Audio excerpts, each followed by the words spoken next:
10 10 20 এক নম্বর ব্লগার দেওয়াশিস। তো গাইস আর একটা মিনি ব্লক নিয়ে চলে আসলাম আমি। আমরা এখন যাচ্ছি টুঙ্গিদিঘিতে ডাইরেক্ট বের হয়ে যাবো করণদিঘি। তো গাইস রাস্তার ভিউটা দেখো, এরকম ভিউ দেখলে রাস্তার মাঝখানে কাকে ভিডিও বানানোর ইচ্ছা করবে না গাইস বলো। হ্যালো গাইস, টঙ্গিদিঘি যাওয়ার সময় ভাইয়ের সাথে দেখা হলো। क्या मुस्कुराहट है। এই ভাইয়া কি মাংস আমাদের কাছে ক্যাপকাট মানে এডিটিং করার জন্য। अच्छा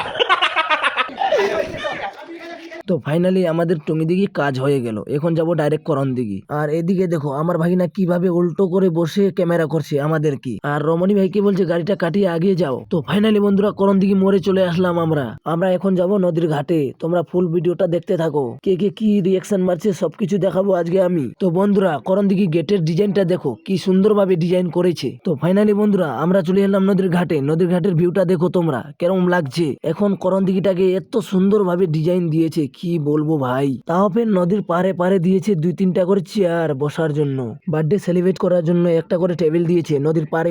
তো গাইস আজকে আমি সুমন ভাইকে নিয়ে একটা মিনি ব্লগ বানাচ্ছি ভিডিও।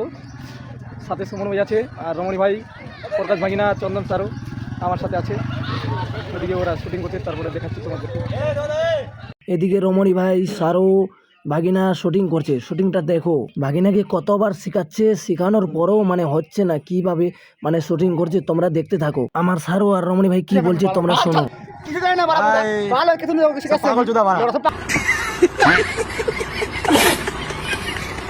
তো আমার এখান থেকেই মিনি ব্লগটা খতম করলাম।